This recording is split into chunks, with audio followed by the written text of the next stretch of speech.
puedes seguir escuchando a través de nuestra aplicación Pura Vida Radios. Gracias por continuar con nosotros. Estamos en Contexto 360 y como anunciábamos antes de nuestra primera pausa, hoy estaremos conversando sobre la eventual incorporación de Suecia y Finlandia a la Organización del Tratado Atlántico Norte, la OTAN, y la postura que está teniendo Turquía con respecto a esta posible incorporación y por supuesto lo que está aconteciendo en Europa y la crisis entre Ucrania y Rusia. Y para ello hemos invitado hoy a don Brian Acuña Obando, un especialista en relaciones internacionales y particularmente en temas relacionados con Medio Oriente. Brian, bienvenido a Contexto 360 y muchísimas gracias por acompañarnos esta tarde. Hola, buenas tardes a todos en el programa. Muchas gracias por la invitación. Para mí siempre es un gusto poder estar con ustedes. Brian, un poquito tal vez podríamos iniciar poner en contexto, decíamos al inicio, digamos, del programa, que la guerra entre Ucrania y Rusia ha venido haciendo algunos movimientos importantes en el ajedrez europeo, ¿verdad? Y que particularmente uno de ellos es la manifestación o la posibilidad de que Suecia y Finlandia se incorporen como miembros a la OTAN, y que esto ha generado una serie de reacciones de algunos países, y entre ellos, por supuesto, de Rusia, ¿verdad?, que está opuesto a este tema, pero también Turquía ha venido tomando algunas posiciones y ha hecho algunas manifestaciones. Entonces, tal vez ponernos en contexto un poco la relevancia que tiene esta incorporación, o esta posible incorporación en la OTAN, y por supuesto ya empezamos a partir de ahí a conversar sobre algunos elementos que tanto Luis, Ana Lupita y nuestros radio escuchas puedan tener al respecto. Sí, acá es importante destacar de que tanto Finlandia como Suecia, que son los dos países que están pidiendo incorporación, tienen mucha cercanía con respecto al territorio de Rusia, ¿verdad? Rusia de entrada no se opone al movimiento de que la OTAN pueda tener, digamos, estos dos nuevos países dentro de sus filas. Sí, digamos, tiene un poco de resistencia por la posibilidad de que dentro de estos territorios se pueda dar eventualmente movimiento de material militar pesado, ¿verdad? Que es lo que siempre se amenaza, pero digamos, desde un punto de vista general, Rusia no tiene tanta oposición. Recordemos que incluso Noruega, otro país dentro de la misma zona, tiene pues ya su presencia en la OTAN desde hace varios años. Quizás, digamos, el problema principal se aboca directamente en la situación de Finlandia. Finlandia y Rusia comparten una frontera de cerca de 1.200 kilómetros de frontera completa, ¿verdad? Incluso, digamos, hay mucho negocio entre finlandeses y rusos, tanto así de que hasta oligarcas rusos tienen sus mansiones de campo dentro del territorio finlandés. O sea, hay como mucho intercambio comercial y económico. Sí, digamos, se han dado algunos movimientos, algunas cuestiones de protesta.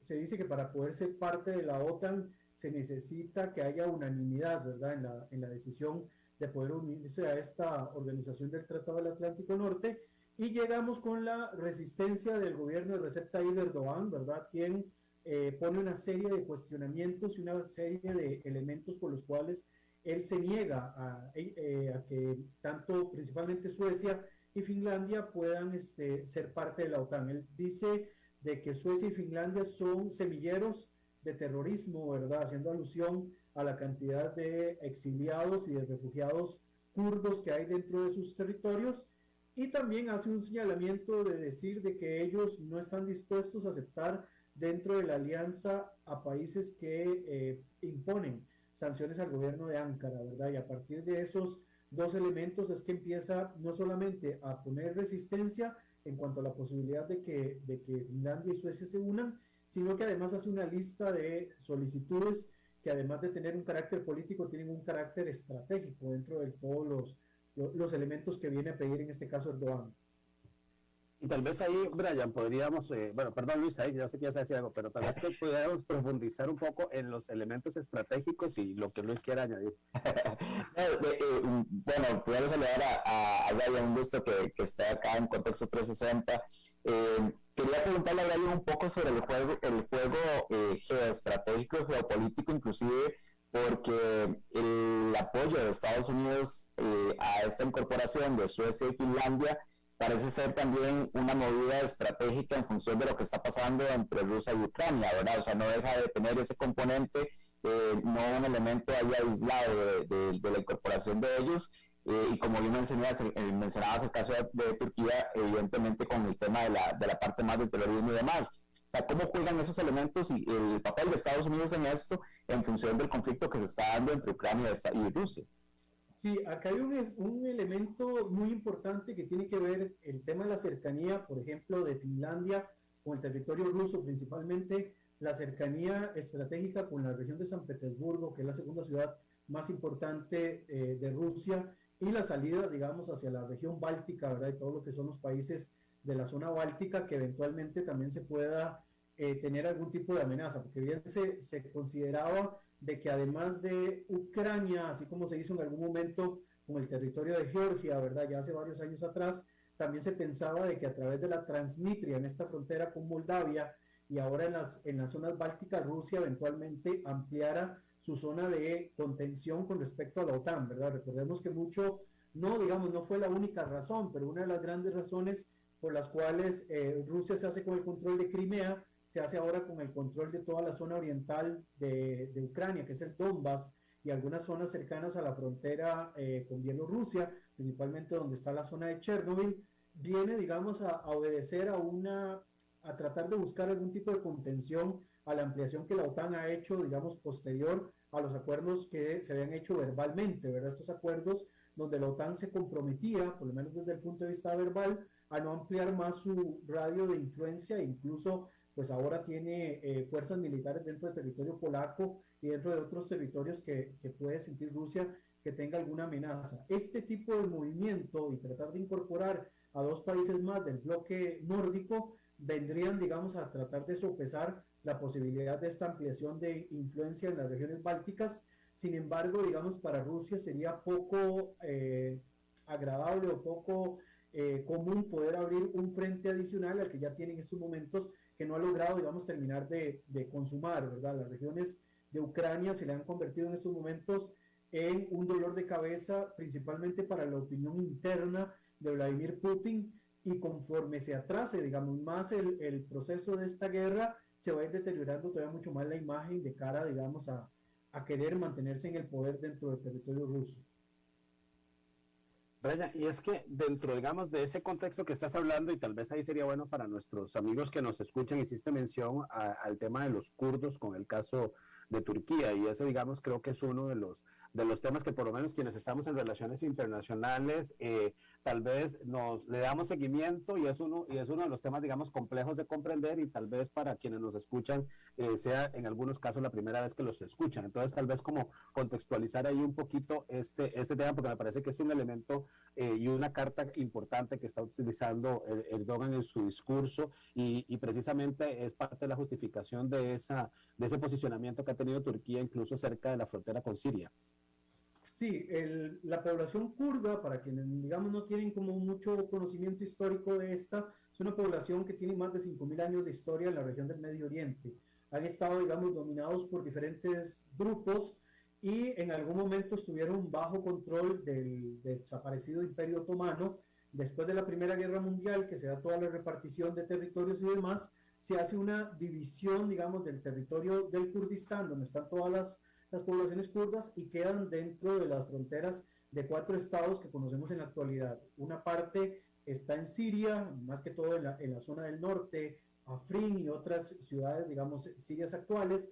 Tenemos la región del Kurdistán iraquí, ¿verdad? La ciudad de Erbil y otras zonas ahí cercanas.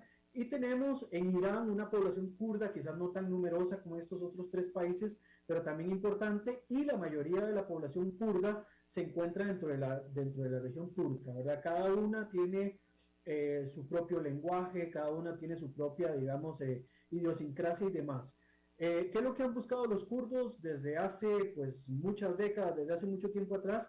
Tener ya sea un proceso de independencia, o sea, una autodeterminación como pueblo y poder fundar un estado, o tener por lo menos un proceso de autonomía como lo han logrado en el norte de Siria, y que esto lo ha visto como algún tipo de amenaza al gobierno de Turquía.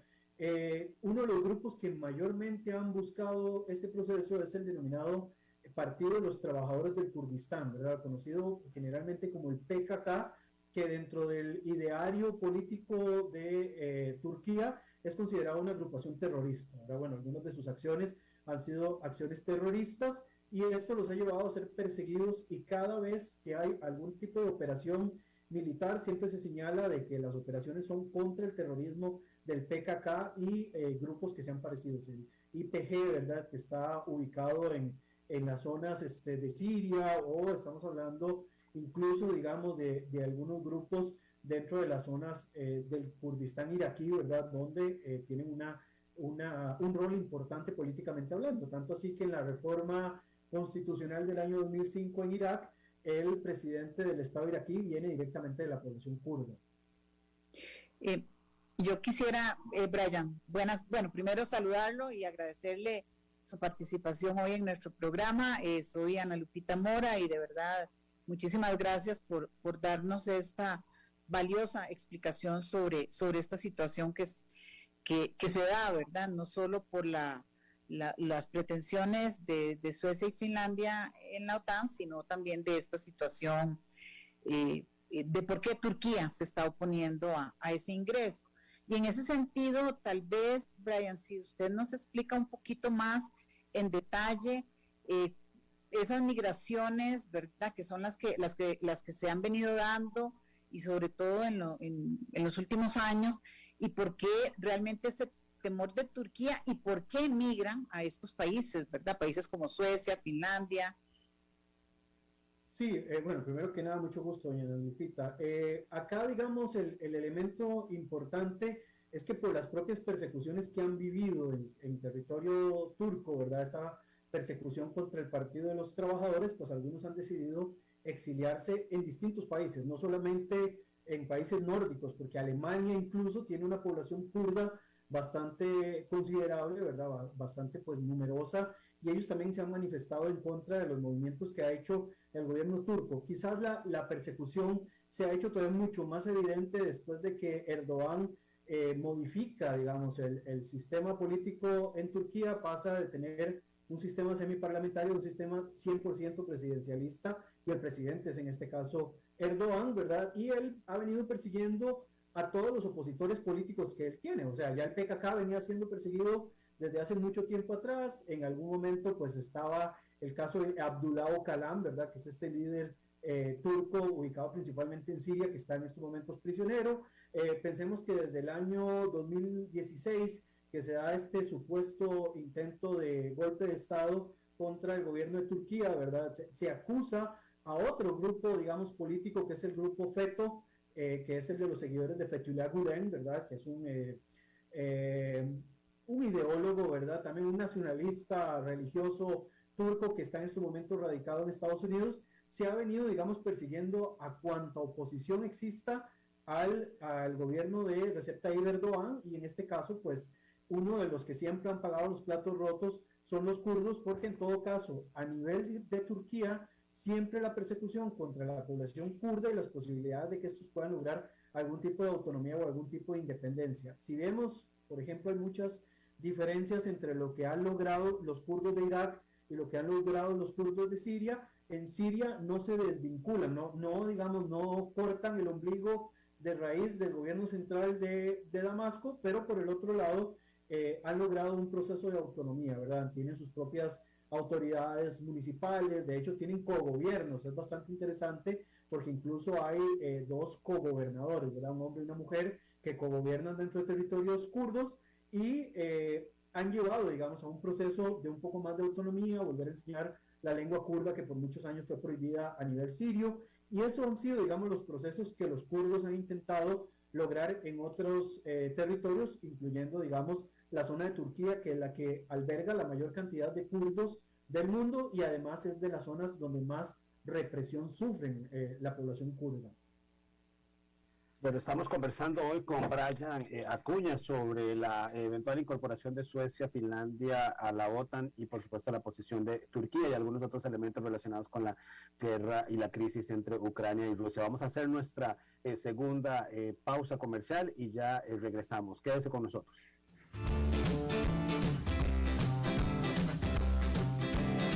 Seguinos, comenta y compartinos en Contexto 360.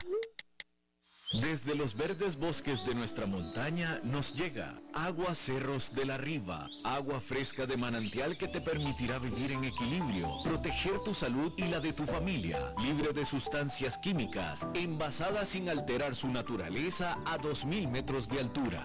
Agua Cerros de la Riva, naturalmente neutral. Búscanos como cerrosdelarriba@gmail.com. Llámanos al 8374-3229. Cerros de la Riva, Live Spring Water. ¿Sabías que el laboratorio de polímeros del INA es reconocido a nivel mundial? Porque cuenta con una certificación global de calidad mediante la acreditación ISO/IEC 17025-2017. Sus pruebas y certificaciones abren las puertas a grandes, medianos y pequeños empresarios para que sus productos plásticos cuenten con respaldo de calidad internacional. INA fortalece la industria costarricense con servicios gratuitos y de prestigio internacional. INA, la llave del progreso. Nos podés seguir escuchando a través de nuestra aplicación Pura Vida Radios. Gracias por continuar con nosotros en Conceptos 360. Hoy estamos conversando con el especialista en Relaciones Internacionales, Brian Acuña, sobre la eventual incorporación de Suecia y Finlandia a la OTAN y la posición de Turquía. Brian, un tema que me gustaría tal vez conocer tu opinión y tu análisis es el referente a algunos de los requerimientos que se les están solicitando, por ejemplo, a Suecia y a Finlandia para esa incorporación. Uno de ellos es alcanzar alrededor del 2% del Producto Interno Bruto en gastos de defensa, porcentaje que ya Finlandia, digamos, cumple, ¿verdad? Y que el caso de Suecia se ha comprometido para alcanzarlo en los próximos años. Y ahí hay un elemento que me interesa, digamos, que puedas ahí profundizar, y es que ya se sabe que Finlandia es uno de los países que tiene un ejército, digamos, importante, que ha hecho inversiones importantes en una modernización de toda su fuerza, ¿verdad?, militar, y que el artículo 5 de la OTAN precisamente establece que una agresión contra un miembro de la organización es un acto prácticamente de guerra contra todos los miembros, y que esto es uno de los elementos que han motivado a partir de la invasión a Ucrania por parte de Rusia de acelerar esta posible, digamos, incorporación de estos dos países, particularmente de Finlandia, porque se teme que Rusia eventualmente haga lo mismo con Finlandia. ¿Cómo ves esos elementos y cuál es tu análisis? Sí, por un lado, el tema de Finlandia, ¿verdad? Y no solamente tiene uno de los remozamientos militares más importantes de la zona, sino que incluso tienen una de las mayores reservas, ¿verdad?, militares. Aparte de que en Finlandia el servicio militar es obligatorio, a diferencia, digamos, de otros países, y tienen una fuerza de reserva pues bastante amplia, porque técnicamente todos salen del servicio militar, pero se mantienen activos en caso de que exista algún tipo de amenaza. Bueno, es interesante para un país que lleva muchos años de no estar en una condición de guerra, ¿verdad? De hecho, tienen más de 80 años de estar en una posición de neutralidad, de la cual pues salen ahora que buscan meterse dentro de la OTAN. En cuanto al tema del gasto militar, siempre ha sido de las grandes críticas en general, ¿verdad?, de los países miembros de OTAN. De hecho, creo que fue una de las grandes críticas que en algún momento hizo el presidente Donald Trump cuando debilitó el tema del discurso relacionado con la OTAN, de que los países no estaban, digamos, invirtiendo el mínimo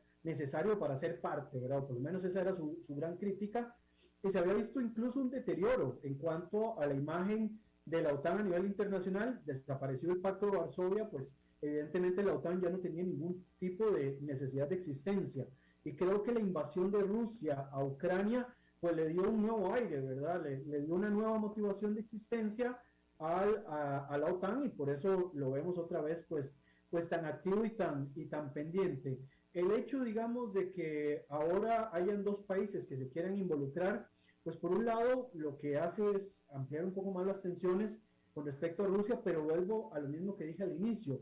Es muy poco probable de que Rusia quiera abrir dos frentes al mismo tiempo. Querer abrir un frente, no sé, contra el gobierno de Helsinki sería pues un poco demasiado arriesgado, más bien podríamos decir, porque incluso hemos visto de que a pesar de todo lo que se ha hablado con respecto al armamento que tiene Rusia, en realidad pues el armamento no ha sido como muy efectivo, y tiene mucho armamento, ¿verdad?, que ya es un tanto obsoleto, y que no se ha remozado pues como se ha requerido. Entonces, de alguna manera, pues se descarta la posibilidad de una ampliación de las tensiones ahora hacia la frontera con Finlandia. Y por el otro lado, pues de alguna forma la propia Rusia fue la que se encargó de darle nuevos bríos directamente a la OTAN. Sí, digamos, dentro de las situaciones que solicita Turquía, me llamaron la atención dos elementos que voy a mencionar, los tengo por acá apuntados porque obviamente no me los sé mucho de memoria, ¿verdad? El tema de levantarle las sanciones que se les habían impuesto después de haber negociado los S-400 con Rusia, ¿verdad? Que en algún momento incluso le sancionaron a los sistemas de defensa y de exportación de armas turcos, ¿verdad? Que no podían exportar armas con componentes occidentales debido a esta sanción. Y por el otro lado también la posibilidad de recibir aviones F-16 con las actualizaciones necesarias y reincorporar a Turquía en el proyecto de los F-35. Los F-35 se han hecho famosos desde la incorporación de Marruecos en los denominados acuerdos de Abraham, ¿verdad? Vemos que también Turquía quiere entrar dentro de este juego. Los F-35 son los aviones de guerra más modernos que hay en estos momentos, que no solamente incluyen la tecnología, sino la capacitación para poder utilizarlos. Son los aviones de avanzada más importante y en eso pues habrán algunas resistencias, como lo es el caso, por ejemplo, de los Emiratos Árabes, que también ingresaron en ese movimiento de los F-35, y probablemente también Grecia, que tiene una disputa histórica con Turquía desde hace muchos años, ¿verdad? Y meter a Turquía en el proyecto de los F-35, pues pondrían en una condición de desventaja, en este caso, a otro aliado occidental como lo es Grecia. Brian, yo quería tal vez que me aclare un poco más, porque sinceramente no logro entender si es que, digamos, Rusia en este momento, ahorita no está considerando, ¿verdad?, un enfrentamiento con Finlandia, ni mucho menos, pero en el hipotético caso de que Finlandia sea aceptada en la OTAN, ¿realmente no será una amenaza o no se sentirá amenazado? Sí, la respuesta es un poco ambigua, ¿verdad? Porque por un lado Rusia dice que ellos no tienen problema con el hecho de que Finlandia y Suecia se unan a la OTAN, pero por el otro lado dicen siempre y cuando no haya movimiento de armas pesadas o de equipo militar pesado hacia las fronteras. Ahí cambia el panorama y ahí la situación podría pues permearse un poco más en negativo. Ojo, uno de los grandes elementos que siempre se han mencionado acá es el tema de las armas de destrucción masiva que tiene Rusia, ¿verdad? Uno de los países con mayor cantidad de armas atómicas, pero evidentemente esto ya se sabe por sí mismo que no son disuasorias, porque sabemos que en el momento en el que alguien utiliza este tipo de armamento, la situación pues queda en negativo para todos y por lo tanto no hay como mucho para dónde agarrar. Pero sí, digamos, las tensiones podrían ampliarse mucho más en el caso de que haya ese tipo de movimiento militar hacia territorio finlandés. Yo creo que en estos momentos la intención de incorporar a Finlandia dentro de la OTAN no va a ser, digamos, para hacer una movilización de armas pesadas o de aparatos de defensa pesados hacia las fronteras, hacia esos 1.300 kilómetros de frontera entre Rusia y Finlandia, pero sí, digamos, es como mover la ficha del ajedrez y decirle, te tengo en jaque, ¿verdad? De acá no te puedes mover hasta que yo, digamos, dé un paso en falso, por decirlo de algún modo. Brian, ahí hay un tema que me llama, digamos, la atención, y lo leí en un artículo. Decían que ya la OTAN, ¿verdad?, desde 1949, que se crea, era prácticamente una organización que no estaba teniendo muchísima relevancia, ¿verdad? Y que incluso en algún momento Donald Trump, ¿verdad?, tuvo una posición ahí, digamos, compleja con sus aliados de la OTAN en términos incluso de los financiamientos y de los apoyos, y que ahora esto pareciera venir de alguna manera a revivir, digamos, a la organización, a darle un aire, pero que a la vez también está poniendo a los Estados Unidos en una situación, digamos, compleja, y esto particularmente las declaraciones que hizo Biden en Japón, ¿verdad? Entre lo que es la alianza euroatlántica y por supuesto la Indo-Pacífica. ¿Cómo evalúas ese elemento, esas afirmaciones? ¿Es realmente un resurgimiento de una organización? ¿Es más bien un tema complejo en el que está entrando los Estados Unidos en términos de su estrategia euroatlántica e Indo-Pacífica? Para los efectos de la organización, como dije en algún momento, le da nuevos bríos. Sin embargo, de alguna forma, esto es como un tipo de cortina de humo a la situación que internamente está viviendo la región europea. Técnicamente, acá los europeos están empeñando, digamos, su situación referente a un tema de seguridad regional a través de la OTAN, ¿verdad? Ahí más bien se puede ver como una manipulación de los Estados Unidos hacia los gobiernos europeos desde un punto de vista de la seguridad con respecto al tema de Rusia, y le cambia, digamos, un poco el panorama de lo que veíamos que se estaba más bien dando. Por un lado, los europeos mencionaban la posibilidad de crear un gran ejército europeo, ¿verdad? Una alternativa directamente a la OTAN, y por el otro lado existía o existe más bien un movimiento de países de la angloesfera, ¿verdad? Tres en general, que son Australia, el Reino Unido y los Estados Unidos, que habían creado un bloque o que crean un bloque que es el AUKUS, ¿verdad? Que viene a tratar de sopesar la situación de China en la región del Mar del Sur y todas las zonas de Asia-Pacífico. Entonces esto viene a cambiarle, digamos, momentáneamente los aires de lo que significaba la OTAN. O sea, lo vuelve a dar como ese rol de importancia estratégico. Volvemos a sacar los fantasmas del closet, ¿verdad? De una alianza antioccidental, antiatlantista, ¿verdad? Que viene cargada principalmente por Rusia y sus intereses de movimientos asociados al eurasianismo, ¿verdad? Muy promulgado por Alexander Dugin y sus discípulos, y que se dice que son muy seguidos de cerca por Vladimir Putin. Y por el otro lado, pues, cuando ya se calmen las aguas, cuando bajen los bríos de lo que está ocurriendo, regresar a la realidad de lo que vive Europa, ¿verdad? Una Europa que todavía no se recupera económicamente de un tema como la pandemia. Incluso ahora estamos entrando en otra situación ahí medio complicada de salud, ¿verdad? Con esta nueva enfermedad que ha surgido, más elementos, digamos, estructurales que también vienen a poner en peligro la estabilidad de la Unión Europea como tal. No hace mucho tiempo hablábamos de un tema como el Brexit, ¿verdad? Que venía también a permear un poco la opinión del sistema europeo, y esto, digamos, viene a darle de nuevo una nueva ruta, pero que no sabemos hasta cuándo pueda durar, porque eventualmente la existencia de un enemigo externo que pueda destruirme llega en algún momento a desgastarse, y ya pierde incluso la atención de los medios. Vemos que el tema de Rusia y Ucrania pierde cada vez más la atención de los medios de comunicación, y tienen que buscar, digamos, nuevos mecanismos para tratar de mantenerlo, digamos, como vigente.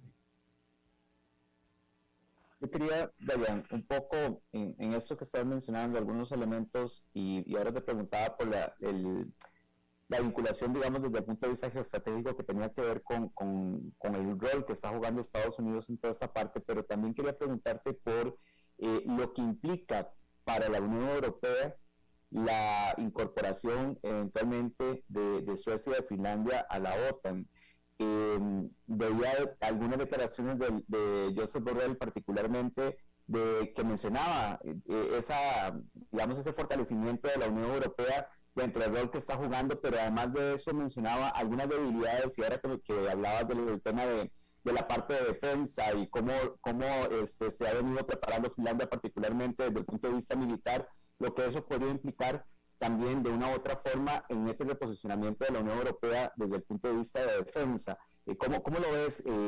¿Cómo jugaría ese rol? Nosotros hemos hablado un poco en todo este conflicto de Rusia y de Ucrania, las implicaciones que podría tener la Unión Europea y que podrían impactar eventualmente para un país como Costa Rica las decisiones y las prioridades que define la Unión Europea, ¿verdad? Y en este contexto, ¿cómo juega ese rol geoestratégico? Sí, hablemos de que ya existe un país, ¿verdad?, del norte de Europa, que es miembro de la OTAN, como lo es Noruega, ¿verdad? El incorporar a otros dos, incluyendo, digamos, las cercanías que existen con respecto a la frontera de Rusia, pues viene sin ninguna duda a terminar de fortalecer la alianza atlantista, ¿verdad? Todo este bloque de países occidentales que vienen a contrarrestar una supuesta ambición, digamos, de Rusia de expansión hacia hacia otras zonas, digamos, de donde ellos quieran tener todavía pues mucho más peso, pues vienen nada más, digamos, a tratar de justificar todavía mucho más, digamos, como ese espíritu europeo, ¿verdad?, que se ha tratado de promover también por las culturas occidentales europeas. Y acá hay que luchar internamente también contra el euroescepticismo, ¿verdad? No solamente contra el tema militarista relacionado con la OTAN, sino también contra la idea de lo que tenemos en la actualidad. Tenemos una sociedad no solamente europea, sino una sociedad global que va menos entre la unión, digamos,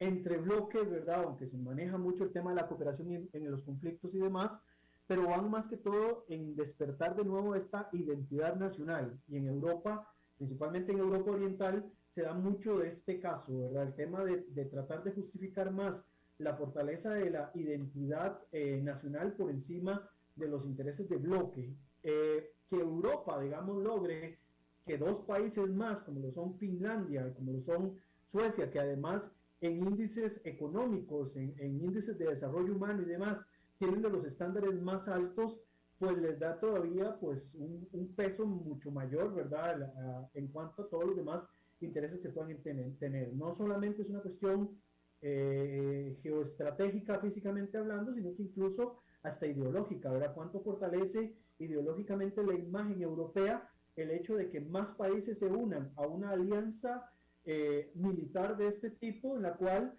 viene a pesar todavía mucho más la ideología atlantista, la ideología occidental, por encima, digamos, de los intereses euroescépticos, de los intereses nacionalistas y antiglobalistas, ¿verdad? Que son movimientos que en los últimos años también han tenido un destacamiento pues trascendental. Vemos países que aún, digamos, son parte del bloque europeo, que están, digamos, en cierto contacto incluso con la OTAN, como es el caso de Hungría, o países que tal vez no son parte, pero que tienen también sus propios elementos ahí que comparten, como el caso de Austria, donde el nacionalismo empieza a tener un peso mayor, ¿verdad? Y el euroescepticismo, pues, también llega a aparecer todavía con mucha más fuerza. Y vemos países pesados, como los casos de Alemania o el caso de Francia, por ejemplo, donde hay incluso políticos que se muestran en contra de este tipo de organizaciones y que buscan más bien romper con las alianzas europeas y buscan más bien el destacar la identidad nacional por encima de esta unión de bloque. Ahí, Brian, en esa línea, porque tocaste un tema que era lo que quería preguntarte, el caso de Hungría, ¿verdad? Principalmente en términos más, digamos, políticos, ¿verdad? Ha sido una de las cartas que ha venido jugando particularmente en esta crisis, ¿verdad? Por ejemplo, parte de las propuestas de la Unión Europea ha sido, ¿verdad? El no comprar y buscar la forma de bloquear un poco las compras de petróleo de Rusia y aprobar este fondo por, ¿verdad? 2.600 millones, si no me falla la memoria, para temas de hacer toda una reconversión en términos de la dependencia energética, etcétera, y que parte, digamos, de los obstáculos o de los frenos ha sido particularmente de Hungría. Y quería preguntarte entonces, bueno, un poco ese manejo en términos de lo político ahora con esta posible incursión militar de Suecia y Finlandia, pero también unirlo al caso de Turquía, que tiene años de tratar de ingresar a la Unión Europea, ¿verdad? Y que lo que ha recibido es una serie de negativas, pero que en el marco del contexto de la crisis se habla de un posible proceso más rápido, más expedito para que Ucrania sea miembro. Bueno, ¿cómo juega en este ajedrez que nos has estado exponiendo en la tarde de hoy este otro elemento más político? Sí, el caso de Hungría, ¿verdad? Y el liderazgo de Víctor Orbán, pues ha sido toda una polémica desde siempre, ¿verdad? Se ha mantenido dentro, pero al mismo tiempo se mantiene un tanto al margen, principalmente por el crecimiento de los movimientos nacionalistas. Incluso, digamos, si vemos los casos de otros países que han tenido, digamos, circunstancias parecidas, hemos visto también el despertar nacionalista en países como Grecia, ¿verdad? Donde también se han dado este tipo de movimientos en estos momentos, digamos, por lo menos para la crisis con Ucrania, lo menos que quiere Hungría, un país que tal vez no las tiene todas consigo, como otros que puedan tener quizás mayor peso económico y demás, pues han tratado de mantenerse un tanto al margen, ¿verdad? No dicen que no totalmente, pero tampoco dicen que sí totalmente. Se mantienen en una neutralidad que a veces preocupa, ¿verdad? Pero que de alguna forma ellos saben que les sirve más estar dentro que fuera, pero tratan como de no alinearse como para no caer, digamos, o sucumbir directamente en castigos innecesarios, porque el país necesita, ¿verdad? Por otra parte, nuevamente regresando al tema de Turquía, yo, digamos, por un lado, no veo, digamos, a Erdogan como que le urja necesariamente que Turquía sea parte de la Unión Europea en estos momentos, ¿verdad? Turquía siempre tuvo ese anhelo, sin embargo, creo que la agenda de Erdogan va por otro lado y ha logrado, digamos, cuadrar la agenda conforme a su imagen y semejanza. Si nosotros nos ponemos a hacer una lista, y de hecho tengo una lista de todos los lugares donde Turquía tiene influencia en estos momentos, en conflictos, o tienen algún tipo de participación, ya sea política o estratégica, nos vamos a dar cuenta del peso de casi estado axial que tiene en estos momentos Turquía. Un estado casi eje, ¿verdad? Por las condiciones que le ha tocado vivir. En primer lugar, tiene presencia en Libia, ¿verdad? Incluso apoyando al gobierno de acuerdo nacional, que es el gobierno, digamos, impuesto por las Naciones Unidas de cierta manera, desde que fue derrocado Muammar al-Gaddafi. Luego tenemos, como ya mencionó ahora Gerald, el tema de la presencia en el norte de Siria, ¿verdad? Controlando algunas regiones importantes de los kurdos, que además son regiones que tienen recursos estratégicos, no por nada, digamos, también tienen ese peso. Tuvieron un papel determinante en el conflicto, en el último conflicto entre Armenia y Azerbaiyán por la región de Nagorno-Karabaj. Acá, digamos, tuvieron un apoyo muy, muy importante hacia Azerbaiyán. Han tenido un rol importante para el bloque atlantista en el conflicto en Afganistán, controlando el aeropuerto de Kabul, ¿verdad? Que son los últimos vestigios occidentales existentes ahí, junto con un aliado, digamos, alterno, que es el caso de Qatar, que daría también para hablar todo un programa completo. Han tenido, digamos, varias vinculaciones con el tema de Rusia y Ucrania, el tema de los accesos a los estrechos, a través de los Dardanelos y el Bósforo, la situación del gas, ¿verdad? Que lo ha llevado incluso a ampliar el tema de las relaciones con países del Mediterráneo Oriental y mover, digamos, una ficha como lo es Qatar, nuevamente lo menciono, el caso, digamos, de su alianza con la Organización del Tratado del Atlántico Norte y que le da, digamos, ese peso importante. El tema de la venta de armas, porque incluso Turquía por muchos años le ha vendido armas y le ha vendido aparatos militares a Ucrania y tiene un vínculo histórico con los territorios ucranianos, principalmente con la península de Crimea y la población tártara, ¿verdad? Que son población históricamente de origen túrquico y tiene un peso importante incluso en el conflicto entre israelíes y palestinos. Ha recibido en su territorio a miembros del Hamas.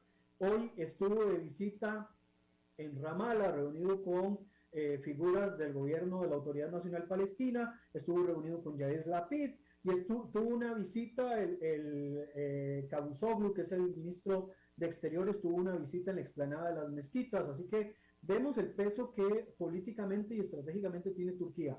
No es un actor accidental como en algún momento se le condicionaba, ¿verdad? Incluso los acuerdos de Abraham lo llegaban a afectar en algún momento. En estos momentos Turquía es un actor axial por donde quiera que lo veamos y tiene un peso sumamente importante en todo esto que les he mencionado e incluso, digamos, en la estrategia que quiera tener la OTAN y principalmente los Estados Unidos de incorporar a Finlandia y Suecia. Por lo tanto, dada su importancia en estos momentos, no sería nada raro que algunas de sus peticiones, principalmente las vinculadas con el PKK y los asuntos relacionados con los grupos kurdos en Suecia y en Finlandia, terminen siendo aceptados, así como algunos temas relacionados con los aviones F-16 y los F-35, porque finalmente los kurdos han sido moneda de cambio siempre en los conflictos que involucran a Turquía, y el tema, digamos, militar, finalmente siempre terminan beneficiando o le terminan dando una palmada en la espalda a Turquía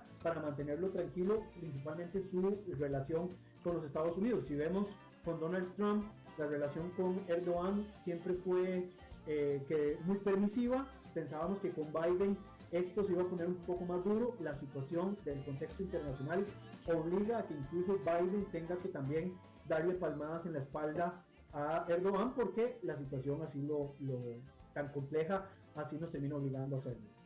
Bueno, Brian, definitivamente muy interesante, pero el tiempo se nos fue, ¿verdad? Definitivamente es una región y un contexto bastante complejo que da para bastante análisis, y creo que ahí nos quedan algunos temas pendientes para hablar más adelante acá en Contexto 360. Así que muy agradecidos porque nos hayas acompañado esta tarde, Brian. Bueno, muchísimas gracias a ustedes, y como siempre, bueno, quedamos a la orden de lo que tanto vos, bueno, Luis, que también tengo muchos años de conocerlo, y a doña Ana Lupita, que hasta hoy la conozco, pues puedan requerir en algún momento yo